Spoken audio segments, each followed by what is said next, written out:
Okay, everyone, we're going to go ahead and get started. First and foremost, I want to welcome all of you and thank you very much for coming. My name is Jeff Whitehead. I am the co-interim director of Pitt Global and the University Center for International Studies. I'm joined by my colleague, Dr. Allison Delnar, right over here. Say hi, Allison. From whom you'll be hearing from a little bit later on in our program.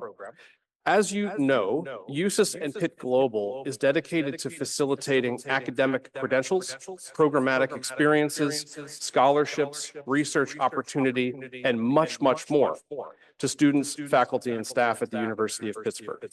We see ourselves as facilitators for you all, good partners, in the hopes that we can help you achieve all of your global aspirations. As I'm sure everyone in this room knows and can appreciate, this is not an easy mission to achieve, particularly now. Some of you have heard me say this before, but I'll use the analogy again. We're on heavy seas right now, but we liken ourselves here at Pitt Global and USIS as good sailors. And so what we can promise is that while the ship is going to rock, we're confident that we will prevail and we'll guide ourselves to safer harbors and calmer waters so that we may all, faculty, staff, and students alike, enjoy the continued benefits that we know and love of a global education. I'm so grateful to be here with you today to celebrate one of my favorite events. I come every year, the annual Sheth Award ceremony. I've been attending this ceremony since its inception in 2012. I was 12 then. I wasn't. I've also been part of the planning committee, and I am deeply honored to be celebrating with you as this year's host. For those of you who are unfamiliar with the Sheth Award, this award ceremony and award itself is made possible by Dr. Jagdish and his wife, Sheth, and his wife, Madhu. Dr. Sheth is a renowned scholar of marketing with globally known contributions in consumer behavior, competitive strategy, and geopolitical analysis. He's also an alumnus of the University of Pittsburgh and has channeled his benevolence into the Sheth Award among many, many other pursuits at the university. Let's take a moment now and join me in thanking Dr. Sheth and Madhu for their continued generosity and continued dedication to the mission of the University of Pittsburgh.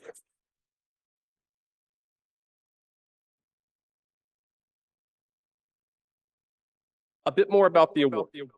Each year, the Sheth Award honors faculty and young international alumni who have made considerable positive impacts in their fields and the world. Their research and work helping to address the prevailing problems of our time.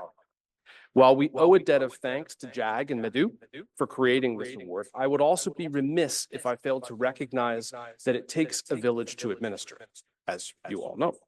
Please join me now in thanking the planning committee with extra special thanks to Laura, Kelsey, and Jason, as well as the selection committee for their work in putting these incredible honorees before us today.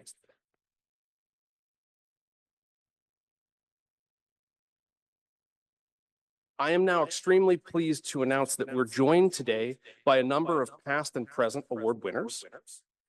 And I have the pleasure of turning over the program to the Dean of the School of Public and International Affairs, Dean Carissa Slaughterback. As two, not one, but two of our honorees today hail from the School of Public and International Affairs. They are alumna Divya Nawali, the winner of this year's Sheth International Young Alumni Achievement Award, and Dr. Lou Picard, one of our winners of this year's Sheth Distinguished Faculty Award for International Achievement. Please join me in welcoming Dean Slaughterback.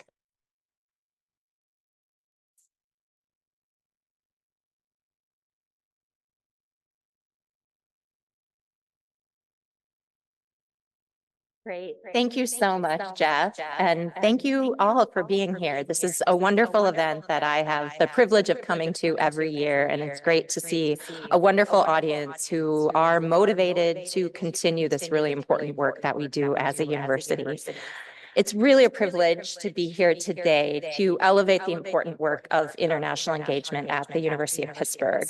The work of Pitt's University Center for International Studies, its globally connected centers, and its deeply committed staff and faculty have elevated Pitt as absolutely a national and international leader in advancing global connections that support our students and our faculty and truly elevate the education and research missions of this university. Our international students and international scholars on our campus and our collaborations across the world enrich our work and enrich our community. In the context of so much change, as Jeff referred to here in the US as well as around the world, it is essential that we continue to elevate our interconnectedness. And I think this event does that really well. The global nature of so many of the issues that we deal with and the importance of deepening our understanding of each other across borders, cultures, religions, politics, and much more. It's a special privilege to be here today, as Jeff shared, to honor two wonderful colleagues who are connected to our School of Public and International Affairs. It was one of the oldest schools of public and, important word, international affairs in the country, established in 1958. SPIA, as we now refer to ourselves, as we've dropped the G and are adding undergraduate education. We have a long history already of engaging faculty and students who are committed to global engagement and committed to global impact. And whether in our public administration or public management programs, in our international development or international affairs programs, and again, in our new undergraduate program in public policy, local to global intersections are paramount. They are central to what we do. Our students, just like students at the University of Pittsburgh, come to us from around the world, and our alumni represent us in institutions and communities that are across the globe. Our partnerships across the University of Pittsburgh are central to this work, and we're so grateful to work alongside USIS and so many others in these efforts. You'll have a chance to hear much more about our winners today, but I wanted to just share just a couple words about the significance of the work that our two School of Public and International Affairs affiliated folks have done. Divya Nawale is a 2016 alum of SPIA's Master of Public Policy and Management program and an exceptional, impactful climate advocate and sustainability leader. She's worked from the local to global level to advance sustainability and climate policy, and she's an inspiring model of what one can do with a SPIA and Pitt degree. Dr. Lou Picard retired from the School of Public and International Affairs after 36 years on the faculty and in numerous leadership positions in the school and in the university. His teaching, his research, his engagement activities across Africa and across the world created opportunities for so many students in the school to be able to have experiences that they would never have been able to have without Lou's leadership and the partnerships that he was able to build. Again, you'll hear much more about these incredible individuals and other winners today.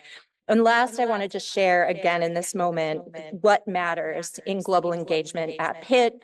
And it's not just where we engage, it's about how we do so. Our global impact is greater when we partner, it's greater when we listen, when we learn from and with those in communities and organizations that are across the world. And when we're committed to doing this work with the greatest humility and the greatest respect. I'm really pleased to be able to share these few comments today. Really pleased to be part of this celebration and look forward to hearing a bit more about our award winners. Thank you.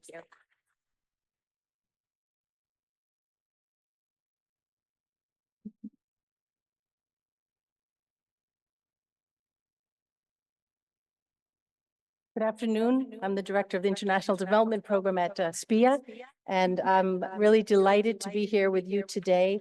There's so much to say about this year's winner of the Sheth International Young Alumni Achievement Award, Ms. Divya Nawale. I don't have time to say it all, but I think I can say a few things that speak to the importance of her work. Divya came to the School of Public and International Affairs as a student with an already impressive background, including a bachelor's in mechanical engineering and 5 years work in corporate sustainability across India and the US. And during her time with us, she made her passion for the environment well known while she soaked up courses and activities in international development and sustainability.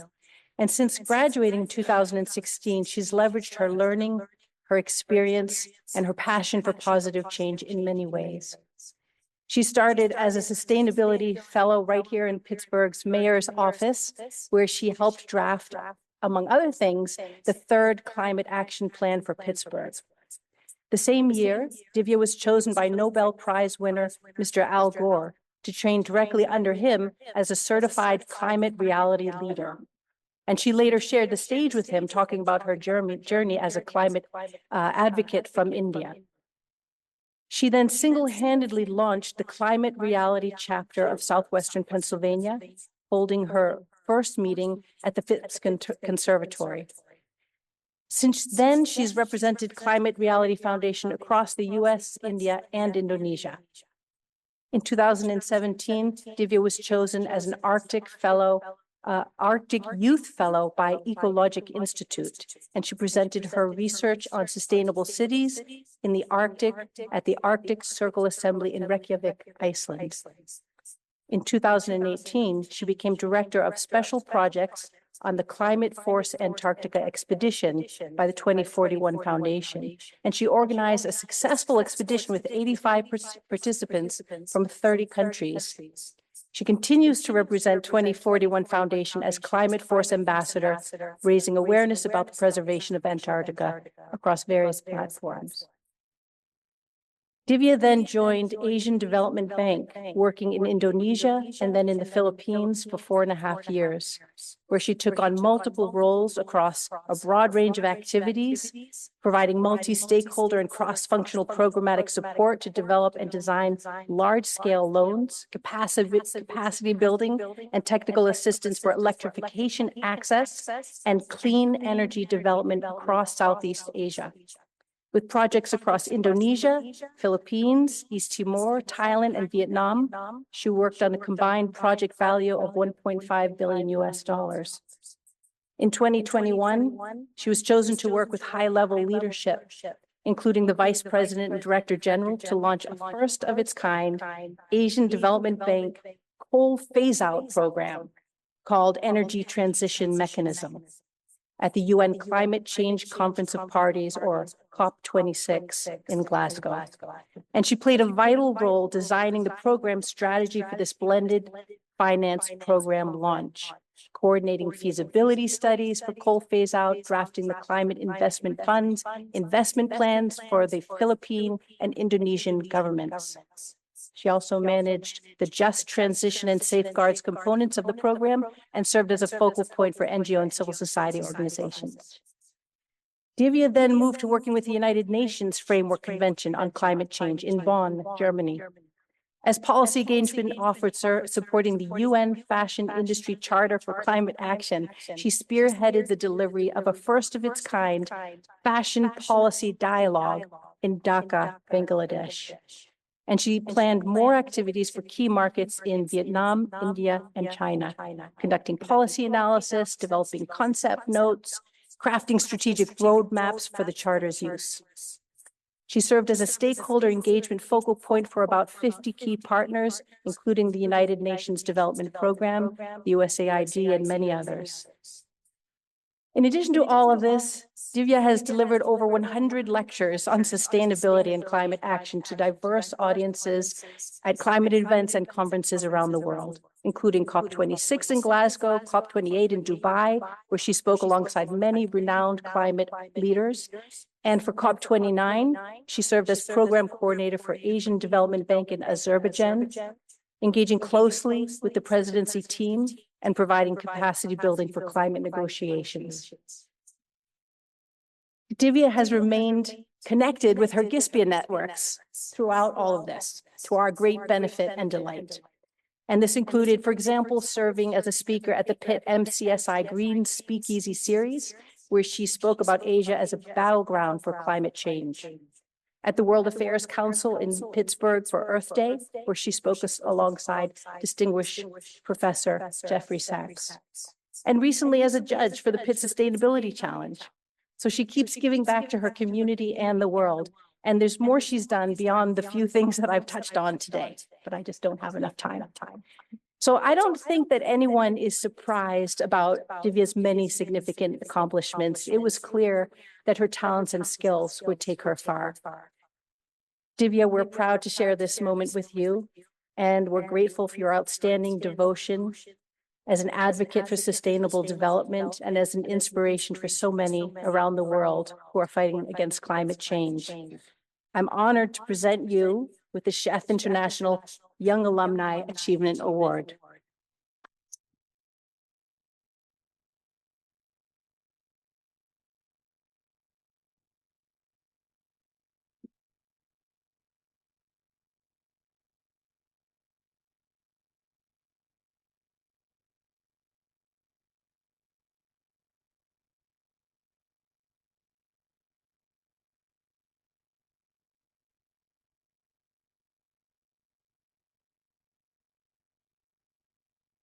Thank you, Dean Slaughterback, and thank you, Dr. Lisa Alfredson, for your kind words. It is my honor to receive the Sheth International Award 2024 for Young Alumni, and being here today, especially representing SPEA and the whole sustainability community at Pitt and Pittsburgh. My journey to working in climate, and really my journey to Pittsburgh, started one late night back home in India, mid-2008, while I was still in my undergrad and watching the Oscar-winning documentary, An Inconvenient Truth, by ex-Vice President Mr. Al Gore, as you mentioned. That was the spark that led me to become a young climate advocate and change careers from being an engineer to working in climate policy. And who would have thought that, almost a decade later in 2017, I would actually share stage with Mr. Gore here at our David Lawrence Convention Center. So here in Pittsburgh, I got to meet my very own hero who got me here.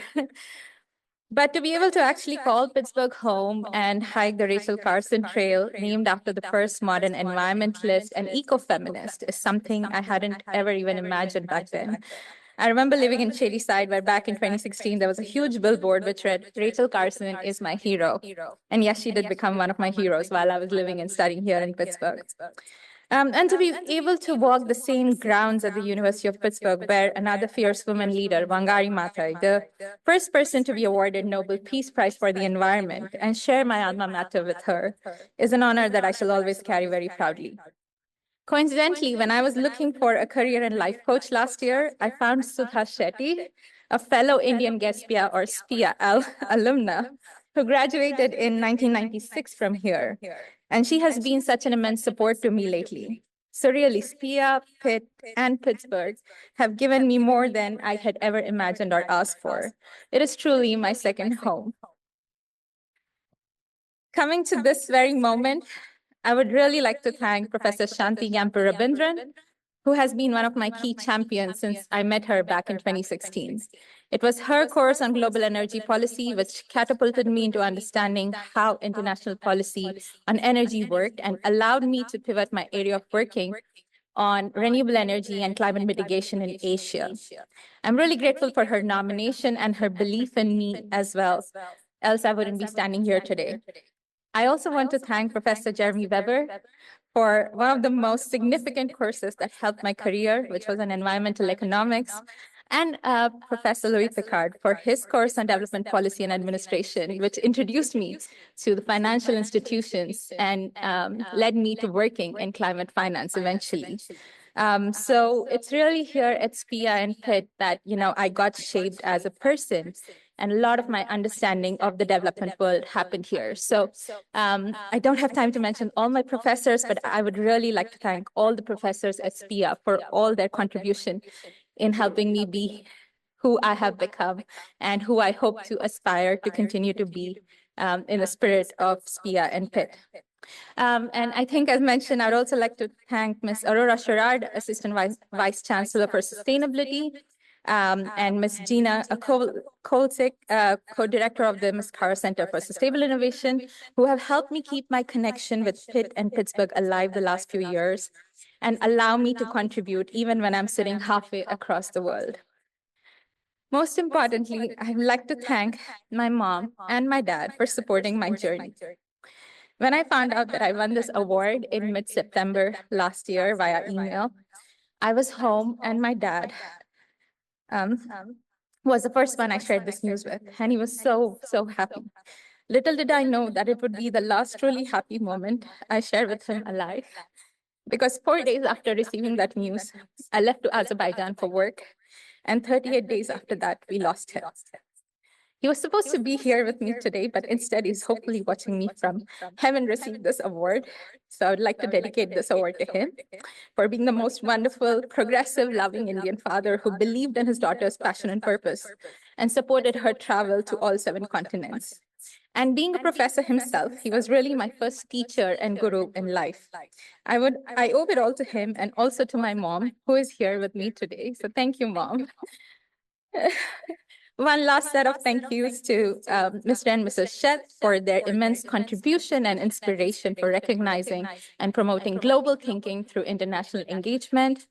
I'm deeply honored to represent the values that they stand for and will continue to do my best to carry forward this message to more countries, the polar regions, and the oceans that need to be protected for future generations to come. With the geopolitical landscape shifting, it is more important than ever to continue to work with policymakers at the intersection between climate, biodiversity, and humanity, aligned with sustainable development work that benefits both people and the planet. The key challenge remains to curb greenhouse gas emissions. Some analysts have said that we may have peak global emissions in 2024. Even if that's the case, we have now less than 25 years left to reach net zero and continue to work in this. So we are all in this together. I would like to end with a quote from another of my personal heroes, Robert Swan Owie, the polar explorer, who said that the greatest threat to our planet is the belief that someone else will save it. So thank you.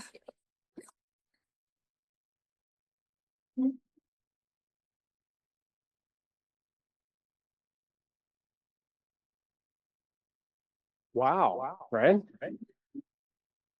So thank you, Carissa. Thank you, Lisa. And of course, thank you, Divya. We are very, very proud of you. It is because of alumni like you that we continue doing the jobs that we do. You serve as an inspiration for all of us. So one last time, let's hear it for Divya.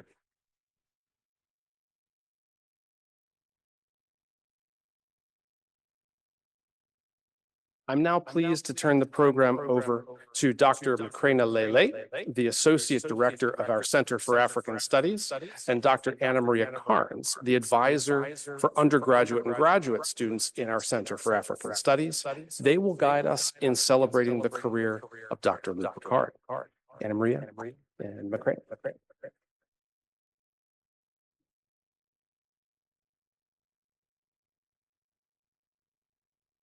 Wonderful. Hello, everyone. And especially hello, Dr. Picard and Pauline. You can Juby do that first? No? Yeah. No. Or we'll wait. Okay, I'll give my remarks first, then we'll do it. Okay, wonderful. So I get to say a few words about Dr. Picard. We weren't sure if Macrina was going to make it back to Kenya or not. So I'm very excited to get to say some words, and then Macrina is going to present the award. So I got to know Dr. Picard first as a student and then working in the Center for African Studies. So Dr. Picard had asked me to come to Entebbe, Uganda to help with formalizing an internship for graduate students. I remember the dusty road, the empty church building changed into a pit classroom, the many faces that came to teach us from all walks of life, to go to a meeting with acid attack survivors and hear how microloans had helped them give them a thriving business. We experienced a boarding school and saw how children were engaged in testing. We drove up to a farm and sat with a farmer and just learned from him. We went to Katwe, one of the biggest slums in East Africa. And even there, we were taught by those living there. Dr. Picard had connections everywhere and with everyone. His influence on students, it's hard to quantify. Some students got to do intensive research and get their work published in a book that Dr. Picard was writing. Some got prestigious jobs after doing these amazing internships. And some just became better humans. Dr. Picard has been committed to African studies since the day he stepped foot into Uganda as one of the first Peace Corps volunteers. He was one of the founding faculty members who started the Center for African Studies. He advocated for the program beginning in the early 80s until it was finally established in 2001. And he was our director in 2018. 2 years ago, we changed our study abroad program from Iringa, Tanzania to Arusha, Tanzania, and partnered with a renowned Pan-African training center called the MSTCD Center. I mentioned it to Dr. Picard one day, and he just dropped that, oh, I helped to establish that center many years ago, which is so typical of Dr. Picard because he's connected everywhere. Of course, I did the same thing with our partner at the West African Research Center, where we also established a study abroad program in Senegal just a year ago and have done so many programs with them since then. And of course, I mentioned that to Dr. Picard. And of course, he's worked there for decades and with them. And so Dr. Picard, it's hard to say all that he has done because it is so much on the continent and worked tirelessly on so many projects. He is a renowned scholar in African studies, but so his heart goes deeper than just the intellectual pursuits and the help for students. He is a humanitarian. He started a nonprofit called ASA Social Funds for Hidden Peoples, supporting hidden peoples in Uganda and Hungary who are not served by their country's social support systems. And you may wonder, well, what are hidden peoples? It really is what it says, hidden peoples.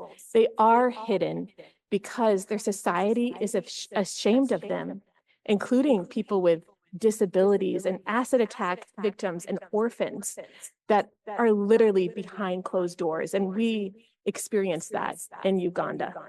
And yet his organization helps to fund projects that really help them, including, just basic human needs, health and educational needs. So Dr. Picard is a wonderful teacher, a mentor, academic, and humanitarian. I am so pleased to get to introduce him, especially since he was my professor, my mentor, and friend. Dr. Picard.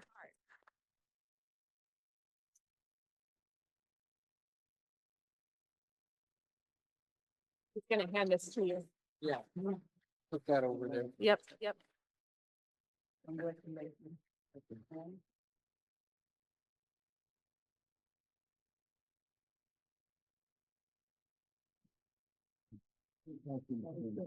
I'm so honored to present this to a wonderful human being, professor, my professor, a mentor, and they have really done a lot for students, especially at the University of Pittsburgh. Thank you, Bill. Thank you. Anna Maria, thank you very much. Thank you. Thank you. I'll avoid stumbling over the cords here. First, I would like to thank the Sheth family and all of those responsible for giving me this award. It's a great honor to receive it. I'd like to begin by noting my personal background, though this may be somewhat unusual. I do so because I think my background reflects the misunderstanding that people in the Midwest in particular, but perhaps much of the country have when they try to think about international affairs. I'm a product of the upper Midwest. This is sometimes called flyover country, particularly by those who live on the east and west coast. This is the part of the world that finds it difficult to understand international development and where isolationism and America first developed. I was born in 1943, a little while ago, in Saginaw, Michigan. I knew little at that time of people of color beyond images received from parents and their friends. In the 1950s, dominant culture families, such as mine, were patriarchal. The father played the authoritarian role. The children were supposed to be energetic and outgoing, but not rebellious. It was the silent generation. The idea was that there would be no conflict in family life. But with this in mind, this background, I think, sets the stage for my very brief remarks here today. After graduating from the University of Michigan, I joined the U.S. Peace Corps, was assigned to Uganda, where I served for 3 years, from 1965 to 1968. I was awarded the PhD in political science from the University of Wisconsin in 1977. I have worked in education for 58 years and in higher education from 1976 through 2024. I first joined the University of Pittsburgh, SPIA, as we now call it, in 1987. My focus throughout my teaching career has been on good governance, foreign aid, human security, and international development. Throughout my career, my goal has been, the best of my ability, to work with my students in their education, in their research skills, and in terms of their professional development. My work with students brings me to the several themes that I bring with me to my perception of international systems today. Given these circumstances of 2025, there is much sadness where we are today in terms of foreign aid. While decisions made in the last few weeks are not justifiable, I think it's important that we understand them within context. There has been failure in foreign aid over the last 80 years. These need to be understood and addressed if there's a future for international assistance. Foreign aid is complicated and difficult. Much of it is not sustainable, and some of it does not work. Much international assistance stays at home. It helps individuals and groups. There is much of the money spent, the goods produced, and the organizations developed that stay here in the U.S. with those organizations. It's important to remember that there have been some successes in terms of health, PEPFAR, HIV, education, short-term humanitarian assistance. These are threatened with the closure of USAID. Based upon the above, I'd like to use some examples from my own professional experience to elaborate. I spent several years working at the National Association of Schools of Public Administration, Public Affairs and Administration, NASPA, prior to my coming to SPIA. I was director of the international programs there from 1986 to 1988.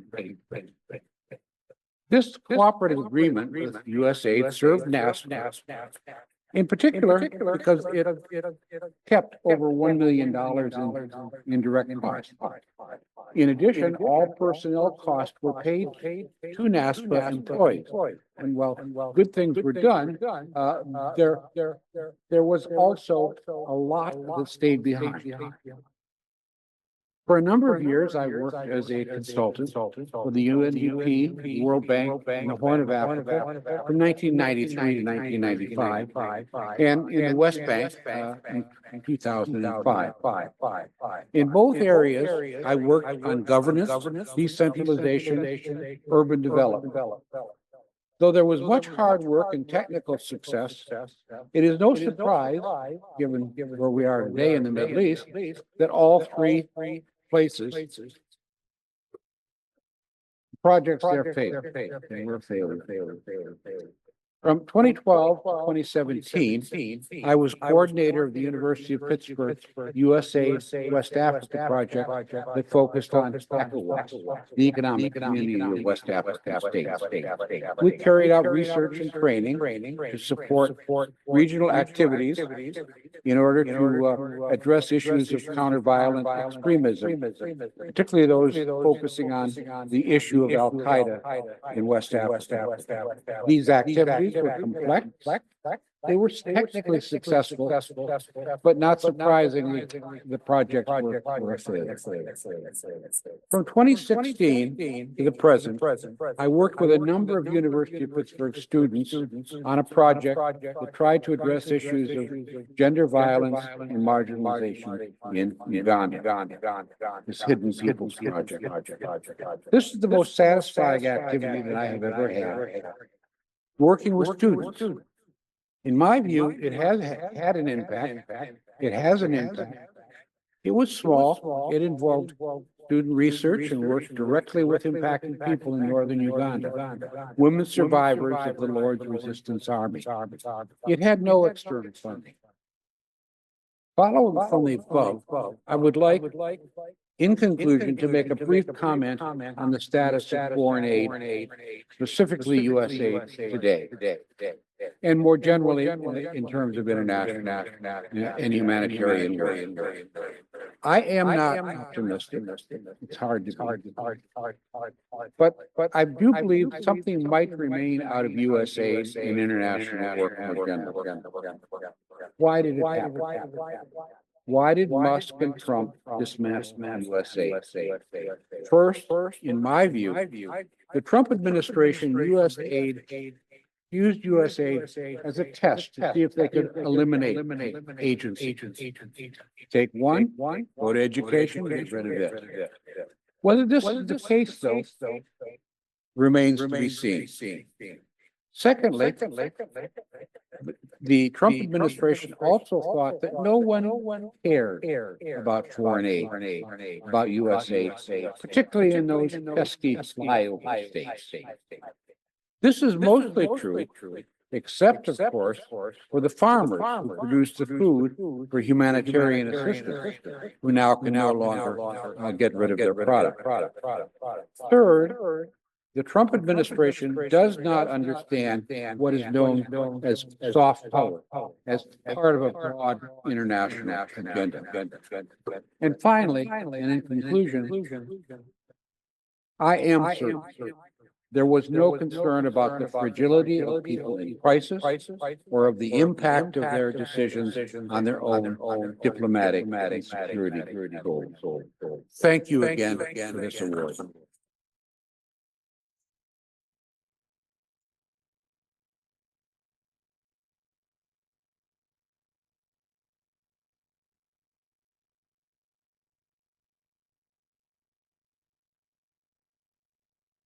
Thank you so much, Macrina, Anna Maria, and of course, Lou. Lou, we've known each other for many years also. And I am deeply honored to congratulate myself on this award as well. We've worked together through your time at the Center for African Studies, through my time in GISPIA, particularly in conjunction with Ridgeway and the Ford Institute. And so one last round of applause and congratulations. Your doctorate.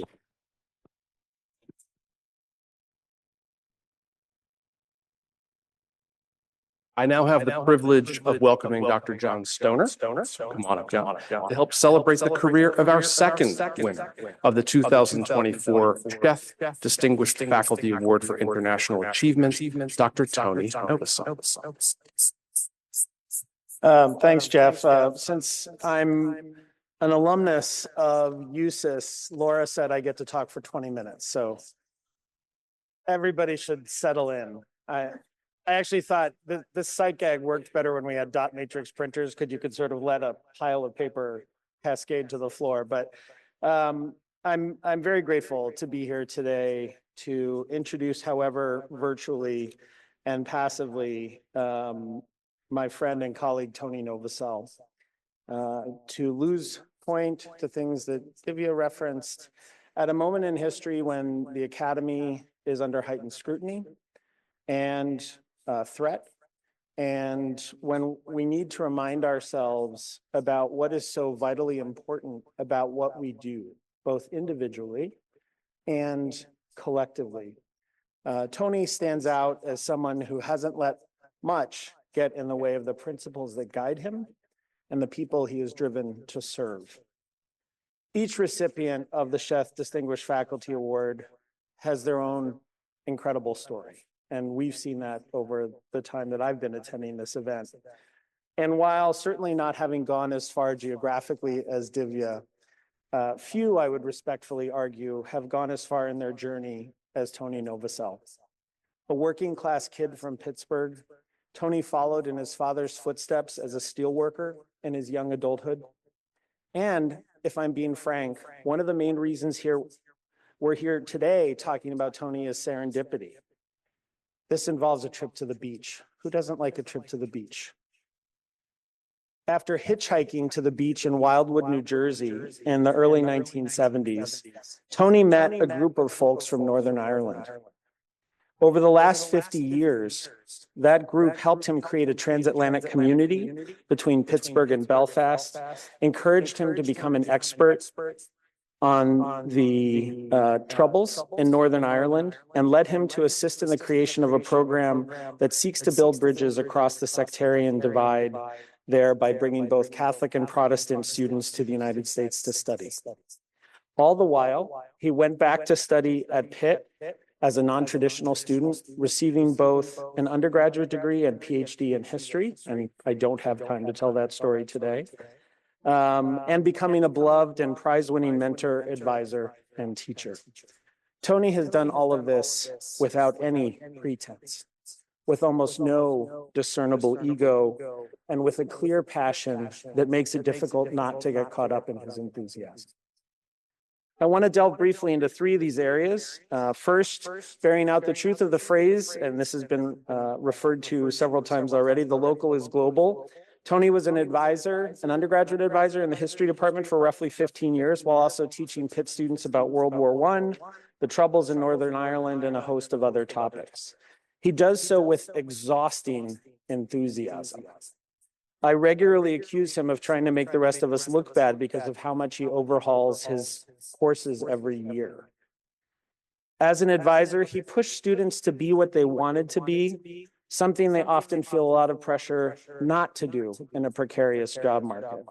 He also led study abroad trips to Dublin and Belfast, and along with his late wife, Alice, established a scholarship in honor of two peacemakers in Northern Ireland, one Catholic and one Protestant. It will support students who study abroad in perpetuity. Tony's commitment to Northern Ireland played out in two principal ways. It led him to write a book on political loyalism in Northern Ireland. In that work, he complicates the often simplified religious binaries that all too often characterized our understandings of the conflict. By looking at several working class loyalist organizations, he demonstrated how they had a much more nuanced philosophy and strategy that could, and crucially did, permit compromise and accommodation, even with their erstwhile enemies in the Irish Republican Army, or as many of us know it, the IRA. The second way in which his commitment played out bears out the saying that the personal is political. From 1996 forwards until just about 2 years ago, Tony served as an unpaid volunteer for an organization called Study USA, a non-sectarian program committed to giving both Protestant and Catholic students from Northern Ireland an opportunity to study at colleges and universities in the US. Tony was the person on the ground in the United States as mentor, advisor, guide to a story Jeff tells often, the person at the end of the phone, right? All of them have his phone number. And he only relinquished that role just a couple of years ago, having assisted more than 2,500 students who participated in that program. It was both his scholarship on loyalism as well as his commitment to peace that led King Charles to name him an honorary member of the British Empire, or MBE, in 2024. For anyone who knows Tony, and I think there are some people in the room, and his lack of pretense, and his anti-imperial leanings, there is a delicious irony in that award. And this is one area where you can see his ego peeking through a little bit. He's pretty proud. He's pretty proud of that. But in his typical unpretentious Tony way, for the ceremony in Northern Ireland, he borrowed a morning coat from an Osher student from one of his classes. And I think he bought his pants on Amazon. And thankfully, he chose to eschew what is normally his favorite tie, which has the Three Stooges on it. I am proud to call Tony Novosel a friend, a mentor, and a beloved colleague. While I wish he were here with us today, you can guess where he is. I cannot think of a more deserving recipient of the Sheth Distinguished Faculty Award for International Achievement. And as others have said, as someone who was and still is in many ways part of the USIS family, I would also be remiss in not expressing gratitude to Jag and Madhu Sheth for their ongoing commitment, both to the university and to international education more broadly. Thank you very much. Hello, greetings from Belfast. I'm so sorry that I could not be here with you folks today, but I am in Belfast for a wedding. What a hardship. First off, I want to thank Dr. and Mrs. Sheth for endowing this award and for their tireless work in promoting international education and engagement. Thank you. Shout out to John Stoner, besides nominating me as a great friend. Thank you, John. Thanks also to the history department. From my first history class at the tender age of 32, the faculty took me under their wings and guided me through my undergrad, master's, and PhD at Pitt. In particular, Bill Chase deserves my eternal gratitude, as I wouldn't be sitting here without him. Special thanks to USIS for all the work you do year-round in this wonderful occasion. Thanks to Laura for all her work. And most importantly, you finally called me Tony instead of Dr. Novosel. Thanks, Laura. I would like to tell you a story of a grand plan that led to my involvement in Northern Ireland. That's what I'd like to do. Unfortunately or fortunately, that's not what happened. Instead, it's a story that has many twists and turns and more than a few detours. In 1973, I quit a factory job, started hitchhiking, and ended up in Wildwood, New Jersey, living in a house with about 20 people, most of whom were from Belfast. At the end of the summer, I told them I would see them in Belfast the next year. So I went home and got a job as a mechanic, made enough money, quit my job in April, and went to Northern Ireland for the first time in 1974. That began my lifelong engagement with Northern Ireland, its history, and its people. Since 1974, I have traveled there over 80 times. Over the years, I ended up playing and coaching football, picking up odd jobs as a barman and a painter, and meeting people from all sides of the sectarian and political divide. I got an international education second to none. When I did come back to Pittsburgh permanently in 1977, I went back to work in an industrial scrapyard. But when the steel industry collapsed, I eventually enrolled at Pitt and never left in 1985. In 1996, while I was working at the Advising Center, a friend from Belfast who managed a program called the BEI, now Study USA, that sends Northern Irish students to small liberal arts colleges for a year. He rang me and asked me if I could help with students already in the States, as well as create and deliver an orientation to better prepare the students the next year. This meant at least one free trip a year. So as you can imagine, I just said, where do I sign up? This led to a 26-year-long volunteer role where I worked with over 2,500 students, preparing them for America and dealing with all their issues while there. BEI Study USA began after the 1994 ceasefires, and its goal was and still is to take students out of Northern Ireland to learn how to cope in America on their own, as well as studying business. They then bring their new skills and knowledge back and put them to work for the benefit of Northern Ireland. The impact on them is amazing. They come back totally changed. For instance, one student was very timid and shy when she went out. After she came home, I ran into her father and he said to me, "What did you do to her? We can't get her to stop." She was now self-assured, confident, and saw no limits to what she could do. In 2008, 10, and 12, I took students who had studied the conflict for a 2-week field trip to Belfast and Derry, Londonderry. They met with former Loyalist and Republican combatants and ex-prisoners, as well as serving police officers. They engaged with community organizations, political leaders, journalists, historians, conflict transformation programs, as well as with victims and victims groups. They learned the story of the conflict from those who lived it and came back to the States changed by their experiences. But as we know, international learning doesn't mean just going abroad. It also occurs in the classroom. Having worked with ex-prisoners and combatants from both communities, as well as various community organizations, I can share their stories in class. Every semester, I bring in Dr. William Mitchell, a former UVF prisoner, and Big John McCourt, a former IRA volunteer, to engage with the students on Zoom. As part of the education, I ask my students a question: why are you here? I do this to get them to think about their education and what it means for the future. Gusty Spence, a former UVF life prisoner and officer commanding of the UVF and Long Kesh prison camp, inspired me to ask this question because while he was OC in Long Kesh, he asked each incoming UVF and Red Ham prisoner this question. His goal, in his words, was to provoke them into thinking about why they were there, not simply about the violence. He wanted to know the reasons why they were there. Spence challenged them to educate themselves, to question everything, and to find a way to end the conflict in a just and equitable peace. His work paid off when many of these men brought about the Loyalist ceasefire of 1994 and helped negotiate the 1998 Good Friday Agreement. His work also led individuals to embrace a wider world.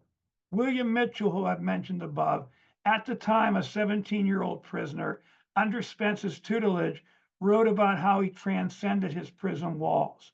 And these are his words: a cubicle 8 feet by 8, a hut 60 feet by 20, a compound with a 270 7-meter perimeter, a box within a box removed from reality. How can you transcend incarceration? Then in 1976, my life changed. A friend lent me a copy of Dylan's Desire. I placed it on the turntable, watched the stylus find the groove, and bang, I've transcended incarceration. Like the character in Jack London's Star Rover, I was transported to other places within me. Through the creative genius of Dylan, I discovered the illusion of time. I could lose myself in the world of imagery, surrealism, chaos for long periods. I learned being creative is an exploration. It is limitless. This was the catalyst which ignited my creativity. William earned his PhD in 2012 and now runs a conflict transformation center in Belfast. The lessons for us: William transcended his prison walls and now works to create a better world.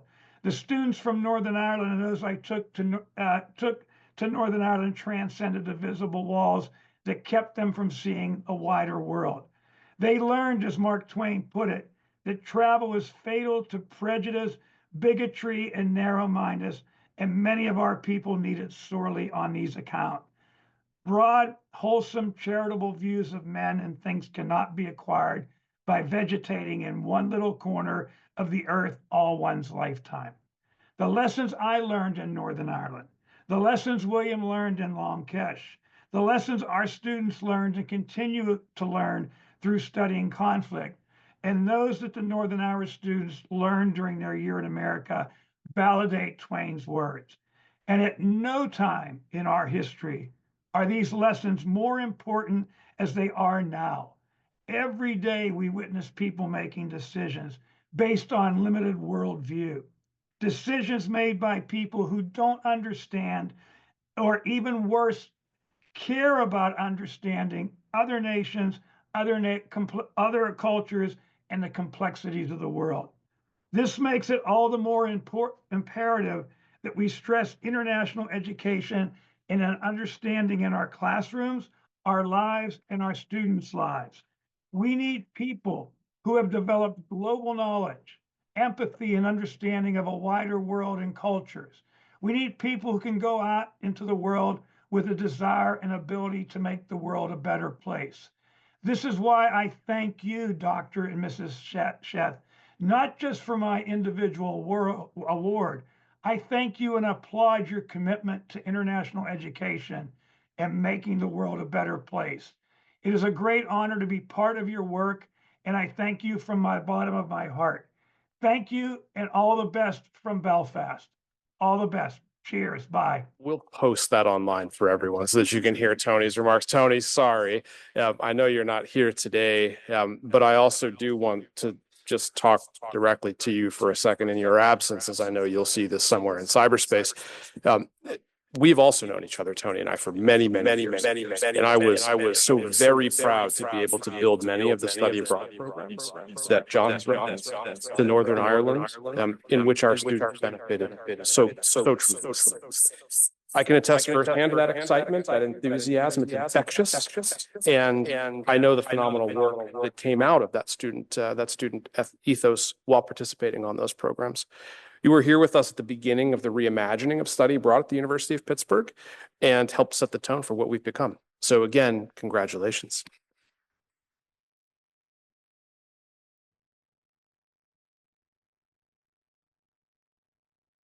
As they say in football, I'm going to call an audible right now, no pun intended, because the next slide actually has Jag's comments as well. And so unfortunately, Dr. Sheth was not able to be here in person this year for the awards ceremony. And so he has sent along some congratulatory remarks.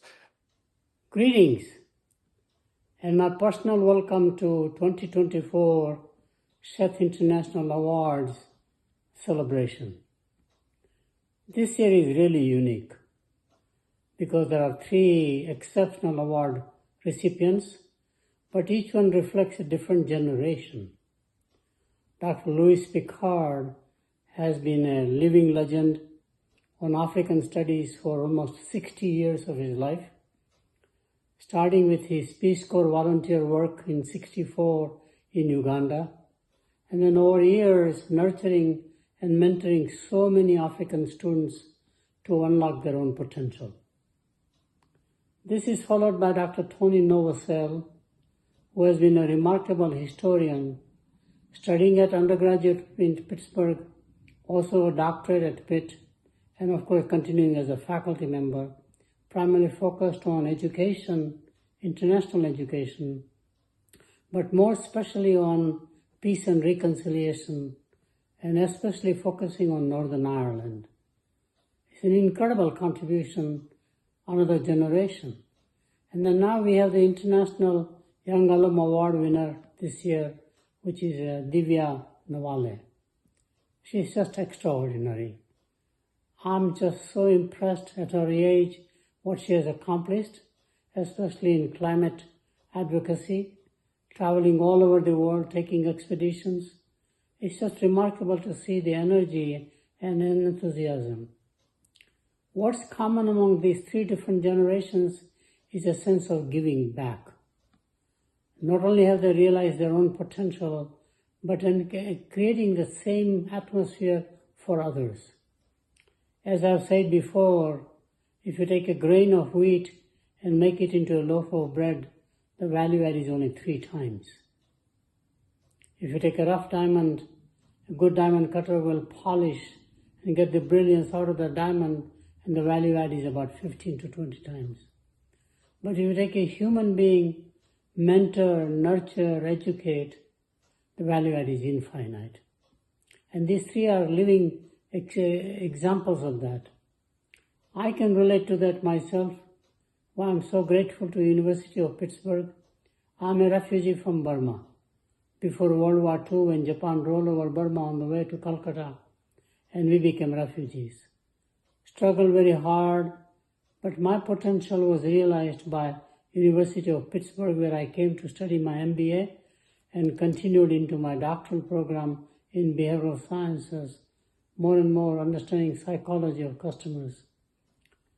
The 3 years I was at Pitt were most formative. I got married in Pittsburgh at Heinz Chapel in 1962, but very important how much it shaped me. And I'm so grateful to Pitt for all that it has done, as well as the Pittsburgh community, where host families nurtured me also at the same time. So I'm so glad that the Sheth International Award legacy is continuing, and this year is no exception.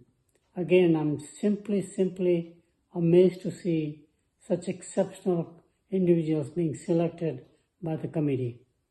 My congratulations to all three recipients, and thank you again for hosting this event. I do, however, have a very special, should I advance, Laura? We good? Okay.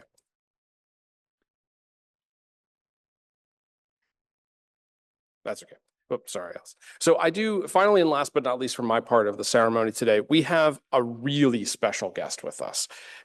In 2019, we awarded the Sheth International Young Alumni Achievement Award to Silver Francis Unyu. But he was unable to celebrate with us in person. We had then hoped to be able to bring him in 2020, but we all remember what happened in 2020. And so we were very, very happy that he is on campus today to accept yet another award. And so we thought it would be nice to have him come and join us today because he was not able to travel and then had his ceremony canceled because of COVID. So we would like Silver to come up, and after several attempts and more than 5 years, please join us in welcoming you to the stage for a couple of congratulatory remarks. So Silver, please join us, and everyone congratulate Silver for coming to town.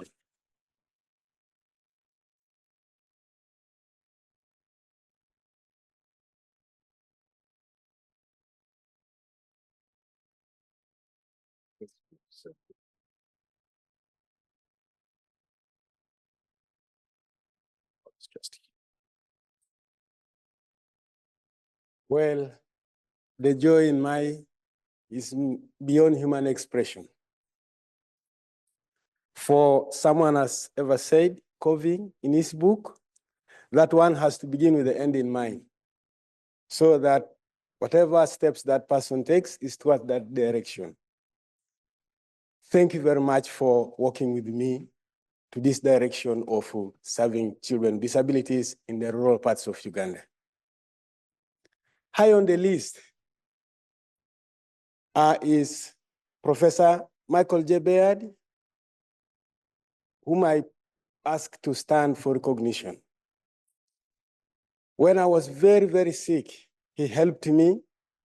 When I had a herniated disc surgery, he was able to help me, and most importantly, find me contact lenses. Jenna Baron, who I worked with in the African Studies program, when I told her about the school, my dream of establishing a school in the rural parts of Uganda, she said, it is Silver's dream, and I feel I should help him.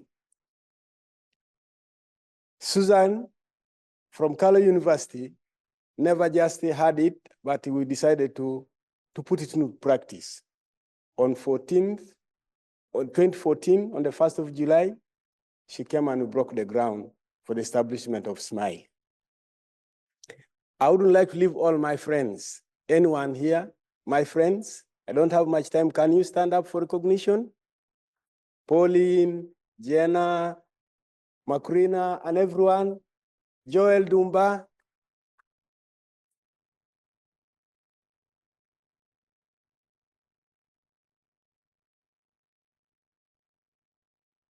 For they say, Not everyone can do everything, but everyone can do something. Thank you very much for doing something to make smile in Uganda. Thank you very much.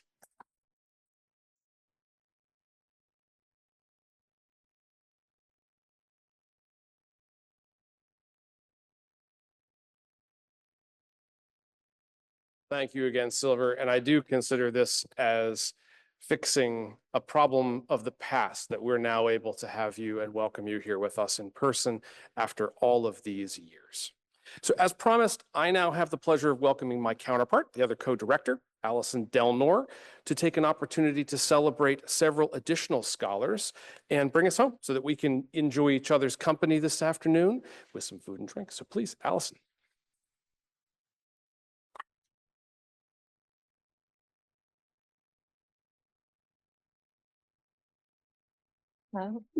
Thank you, Jeff, and thanks to everybody for coming.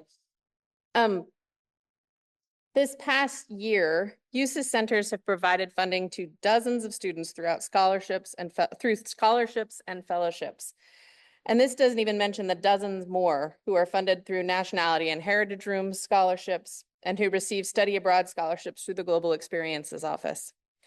But I wanted to take a moment to acknowledge the students this year who've received foreign language and area studies fellowships. These are funded through the U.S. Department of Education through congressionally approved funding. The Latin American Social and Public Policy Fellowships, the Mitsubishi Graduate Fellowship in Japanese Studies, the Susan M. Hicks Memorial Fund Scholarship, the Robert P. Denoromo Scholarship, the H.J. Heinz Company Fellowship, the Pints Scholars, and what's missing from this list, the Carl Paul Malmberg Fellows. Much of this, as you might imagine, is made possible from the support of many active donors who have endowed funds and so many more who've contributed through Pitt Day of Giving and other giving campaigns to support student learning, travel, research, global experiences. But it is also possible through federal programs, many of which are right now in jeopardy. This funding supports students who are traveling abroad to do field research for their dissertations. Students learning less commonly taught languages that we offer here at Pitt, like Quechua, Polish, Arabic, Wolof, and about 28 others. Students who've dreamed of studying abroad while at college and experiencing a different culture, or students who've come to Pitt because we're their dream for studying abroad.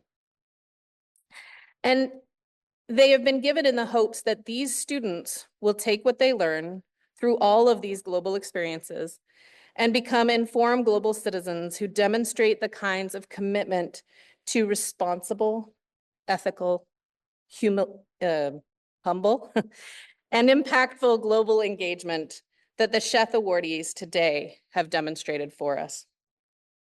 So I hope they've stuck with us, but if anyone, any of these students who have received any of these awards are here, if you could stand briefly so that we can acknowledge you. Thank you.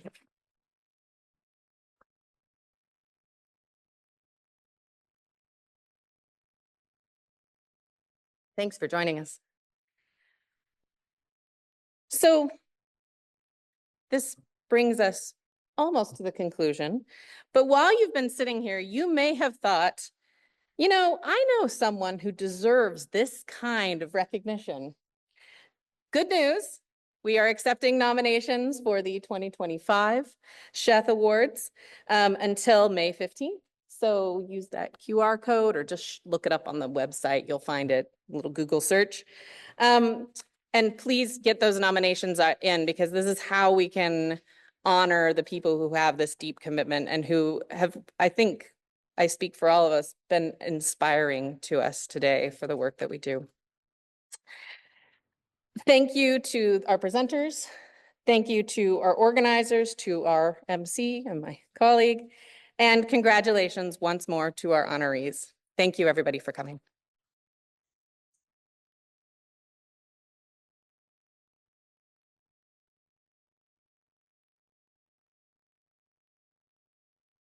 Okay, everybody, you're off the hook. We're gonna do photos with the winners now. Whoop, whoop. And please eat food. There's lots of it. Enjoy.